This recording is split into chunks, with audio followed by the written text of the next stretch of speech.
In 1960s, NASA was able to rally thousands of scientists, engineers, right to the janitor on one single North Star. Let's put a man on the moon. Strategy isn't just an annual fancy deck you make.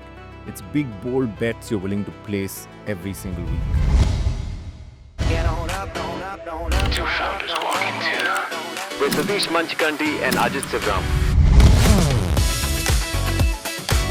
Execution is not a hustle. When you grow people, you grow everything.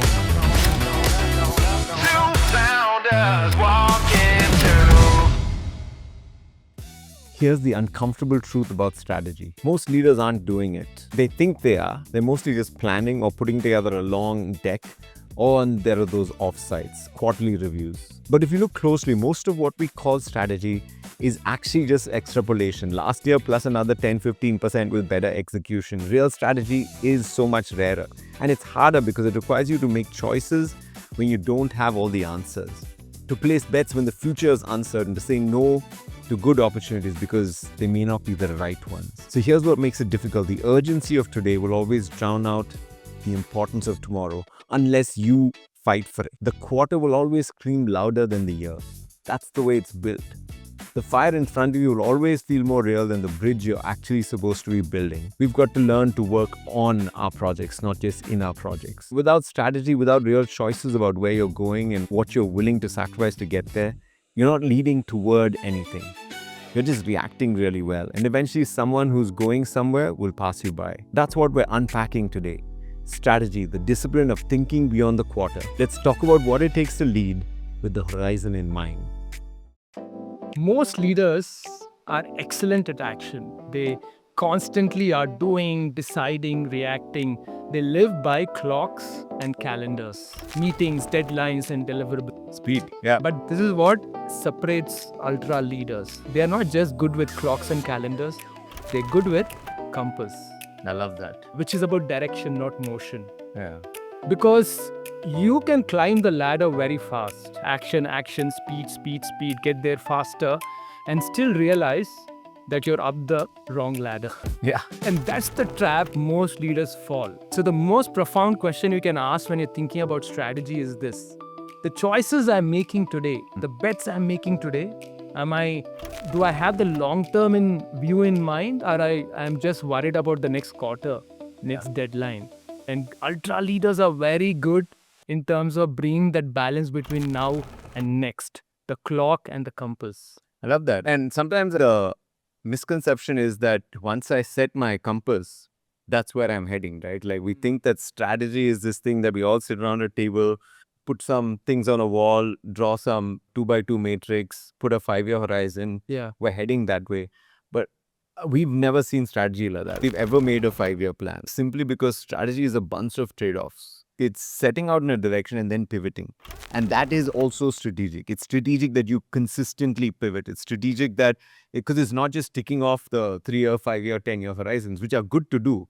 But unless you're building it as you go, you're never going to succeed in today's fast-paced world. Because there's this whole thing of, hey, I will act when I have the perfect data. That misconception that someday all the data will tell me what to do. A lot of times you have to act as an ultra leader with half the data and make, like you said, a bold bet. Make a guesstimation in some sense that this is what the right bet is.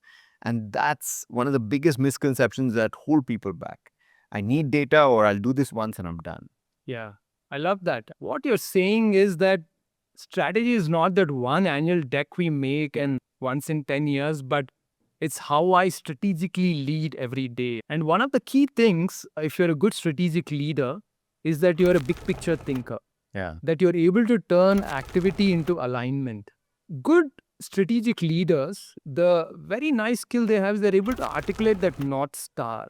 You don't need to have the clear path, but you need to have the North Star, right? A clear, inspiring goal that kind of brings everybody together. Yeah. And when you think about NASA in 1960s, they were like a sort of an infant organization.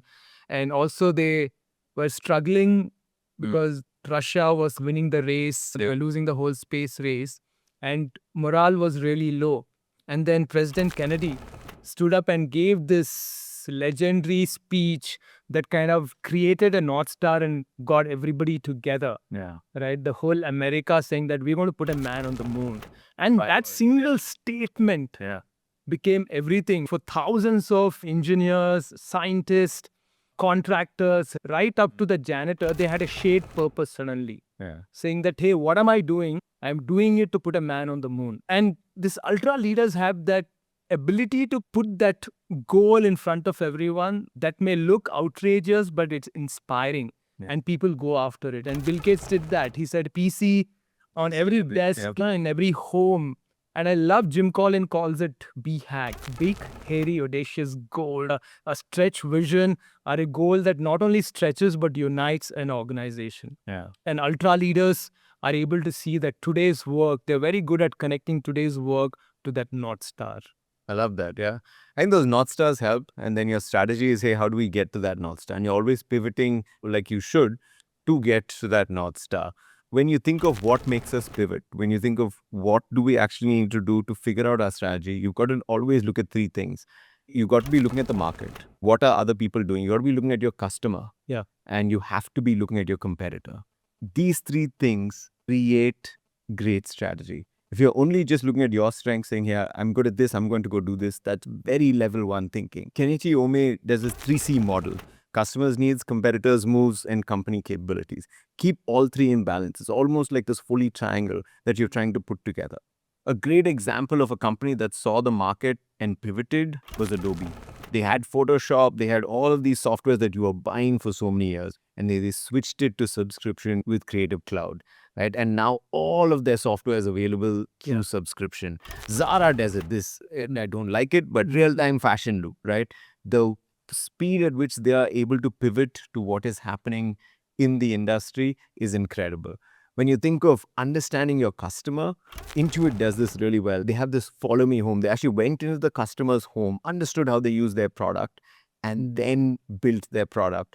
Amazon has a very interesting one called the PR, where they actually, at the beginning of a project, get the team to write a PR release that is for the day of release of the project. Wow. So they are thinking of, at the day of release, what am I building for my customer? And then they work backwards from that. That's really understanding your customer at a much deeper space. Because if you don't understand your competitor, if you don't understand the ecosystem, you are going to vanish. In Nokia, in BlackBerry, in Blockbuster, who didn't make it in their industries. And I think it's good for us to think of that. Strategic, how am I going to get there, and keep pivoting? The big part of how also is that good ultra leaders are good problem solvers. They have this ability to take the structure and the insight even in the midst of ambiguity, but there's no clarity. They're able to decide with clarity. What separates weak leaders from strong leaders is this. Weak leaders play snakes and ladders. They roll the dice and they hope things work out.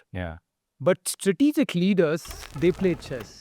They have a design to how they think. They're not just thinking about the next move, but they're thinking about the 3 moves after that. They bring that second order thinking to work.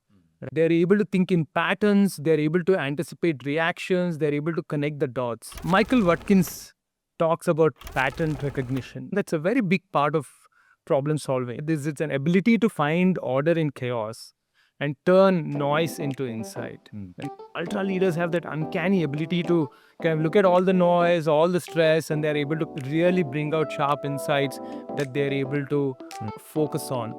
The other thing they're able to do very well just in terms of problem solving is zoom in and zoom out. Think about execution this quarter, what are the deliverables and how this micro details are affecting, but they're at the same time able to zoom out and think about the alignment, like how today's actions are moving us towards that North Star. The balance between the next step and the next leap is what makes them very special. When you think of strategy, you've got all of these pieces, right? How do I zoom in, zoom out? How do I have a North Star? How do I pivot along the way? How do I make courageous bets? How do I sometimes figure out what I should and shouldn't take a decision on? And how do I then embed all a strategy into daily work? That's what makes a good ultra leader great at strategy. When leaders connect today's actions to tomorrow's vision, the organization stops playing quarter to quarter, whack-a-mole. And that's crucial because then you can start moving like a single organism. That North Star matters, whether it's a moonshot, a BHAG, a clear why, but only it translates to the dance floor. The strategic leader is able to zoom in and zoom out to hold the horizon and to zoom into this week's priorities, budgets, and actually take bets on the long horizon. This is not just about having perfect information, it's about pattern recognition, it's about decision clarity and making thoughtful choices even with incomplete data. And then learning fast. Think chess, not just snakes and ladders. We don't wait for luck. We think several moves ahead. We trade a piece now to win later.